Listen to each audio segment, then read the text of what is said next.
আসসালামু আলাইকুম। কি অবস্থা সবার? আশা করি সকলে ভালো আছেন।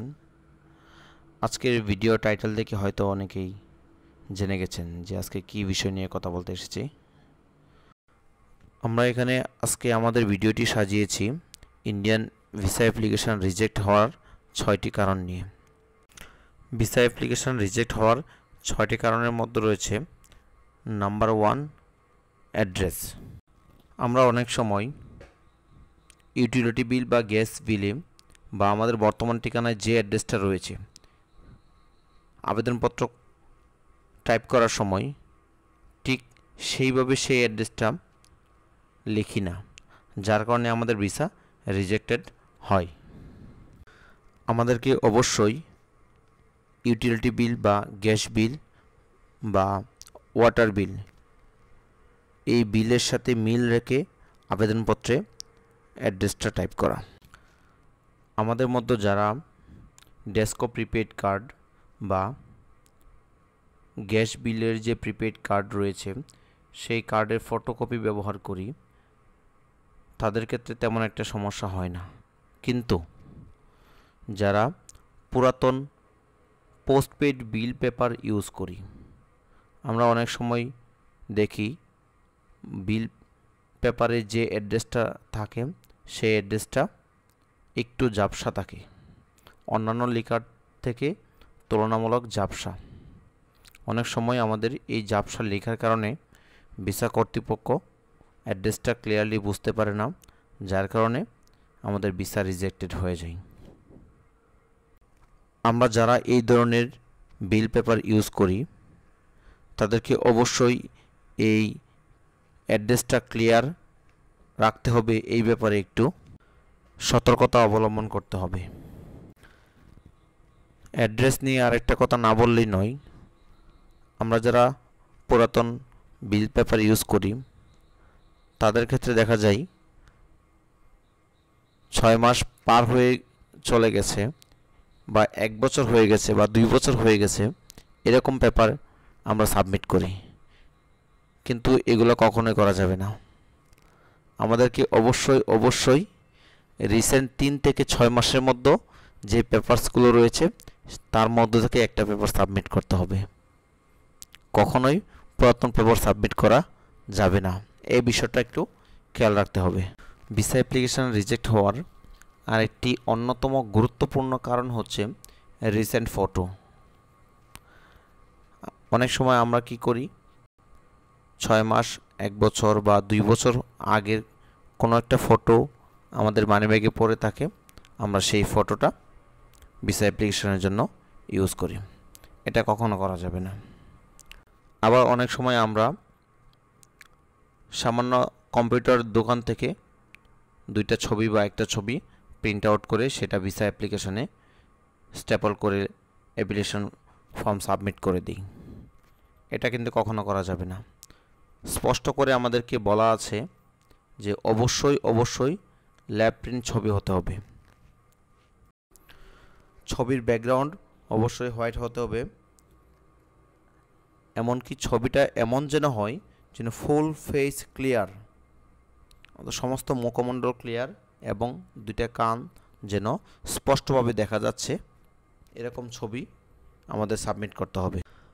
অনলাইনে অ্যাপ্লিকেশন করার সময় আমরা যে ছবিটা স্ক্যান করে সাবমিট করি ঠিক সেই ছবিটা আমাদেরকে 1 কপি প্রিন্ট আউট করে সেটা আঠা দিয়ে সংযুক্ত করে আমাদের ফাইলের সাথে অ্যাটাচ করে জমা দিতে হবে। ভিসা অ্যাপ্লিকেশন রিজেক্ট হওয়ার 3 নম্বর কারণ হচ্ছে এনওসি, নো অবজেকশন সার্টিফিকেট। আমরা যারা গভর্নমেন্ট বা প্রাইভেট জব করি তাদের ক্ষেত্রে এটা প্রয়োজন হয়। আর যদি আমরা স্টুডেন্ট বা অন্যান্য পেশার হয়ে থাকি তাহলে স্টুডেন্ট আইডি কার্ড বা অন্যান্য পেশার ডকুমেন্ট আমাদেরকে সাবমিট করতে হবে। অনেক সময় আমরা যে কোনো কম্পিউটারের দোকান থেকে 100 টাকা বা 50 টাকা দিয়ে ভুয়া একটা এনওসি তৈরি করে ফেলি, যার বাস্তবতার রেজাল্ট 0। অনেক সময় আমাদেরকে আইভ্যাক সেন্টার থেকে ফোন দেওয়া হয় এনওসি যাচাইয়ের জন্য, তখন দেখা যাচ্ছে ইনভ্যালিড এনওসির কারণে আমাদের ভিসা অ্যাপ্লিকেশনটা রিজেক্ট হয়ে যায়। আমাদের মধ্যে অনেকেই রয়েছে যারা কোনো জব করি না বা কোনো কাজ করি না, বেকারত্ব জীবনযাপন করি। তাদের মধ্যে অনেকেই ইন্ডিয়ান ভিসা অ্যাপ্লিকেশন করার সময় নিজেকে স্টুডেন্ট বলে দাবি করে, অথচ স্টুডেন্ট হিসেবে যে আইডি কার্ডটা সাবমিট করে সেই আইডি কার্ডটার ভ্যালিডিটি আরও 2 বছর বা 1 বছর বা 6 মাস আগে চলে গিয়েছে। এই বিষয়টা আমরা একটুও খেয়াল করি না, যার কারণে আমাদের ভিসা রিজেক্টেড হয়ে যায়। ইন্ডিয়ান ভিসা অ্যাপ্লিকেশন রিজেক্ট হওয়ার আরেকটি অন্যতম কারণ হচ্ছে পোর্ট অ্যান্ড হোটেল।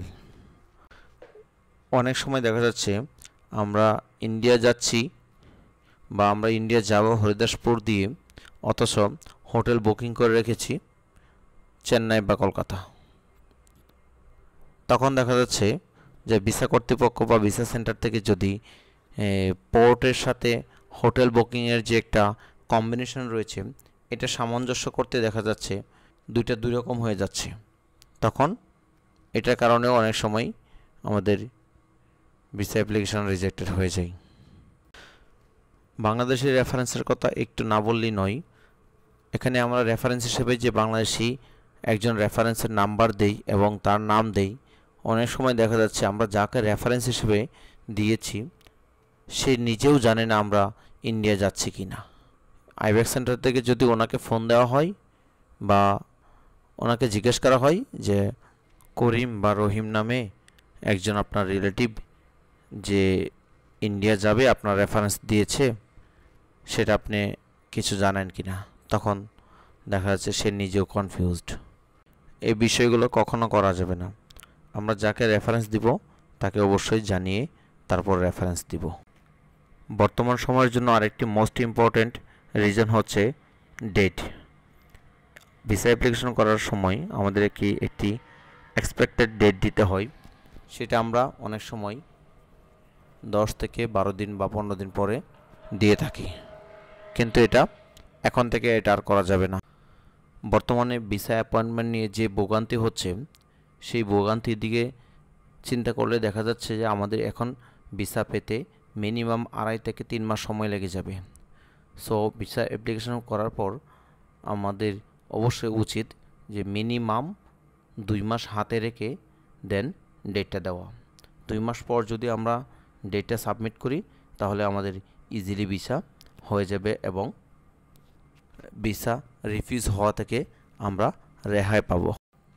বর্তমান সময়ে তো 1 মাসের আগে কোনো অ্যাপয়েন্টমেন্ট ডেটই পাওয়া যাচ্ছে না, কোনো কোনো ক্ষেত্রে এটা 1.5 মাসও চলে যায়। সো এই বিষয়টা আমাদেরকে একটু খেয়াল রাখতে হবে। আমাদের ভিডিও সর্বশেষ রিজন হচ্ছে ব্যাংক স্টেটমেন্ট। আমরা অবশ্যই জানি যে পার পারসন 150 ইউএসডি আমাদেরকে ব্যাংক এন্ডোর্সমেন্ট করতে হয়, অথবা রিসেন্ট 6 মাসের ব্যাংক স্টেটমেন্ট জমা দিতে হয়। কিন্তু আমাদের মধ্যে অনেক লোক রয়েছে যারা 6 মাসের পূর্বের 1 বছর বা 1.5 বছরের আগের যে ব্যাংক স্টেটমেন্ট ছিল সেটা আমরা সাবমিট করে ফেলি। আমরা যে ব্যাংক স্টেটমেন্টটা সাবমিট করি সেটার লেখাটা তুলনামূলকভাবে অন্যান্য লেখার থেকে একটু ফন্ট আকারে ছোট হয়। সেক্ষেত্রে আমরা যদি এটা ফটোকপি করে ইউজ করি, অনেক সময় দেখা যাচ্ছে যে আমাদের ফটোকপিটা ক্লিয়ারলি আসে না। যদি আমরা এটা ফটোকপি করে ইউজ করি তাহলে একটু খেয়াল রাখবো যে মেশিন দিয়ে ফটোকপি করলাম সেটার কালিটার জন্য একটু ভালো হয় এবং একটু ক্লিয়ার জন্য আমাদের স্টেটমেন্টটা দেখা যায়। এই বিষয়ে একটু খেয়াল রাখবো। আবার যাদের এসবিআই কার্ড রয়েছে অর্থাৎ ট্রাভেল কার্ড রয়েছে তাদের ক্ষেত্রে তেমন কোনো সমস্যা নেই, এবং আমাদের মধ্যে যারা ডলার এন্ডোর্স করি সেক্ষেত্রে একটা জিনিস খেয়াল রাখতে হবে, ডলার এন্ডোর্সমেন্টের ডেটটা যেন রিসেন্ট 3 মাসের হয়, 3 মাসের বেশি যেন না হয়। ধন্যবাদ সবাইকে।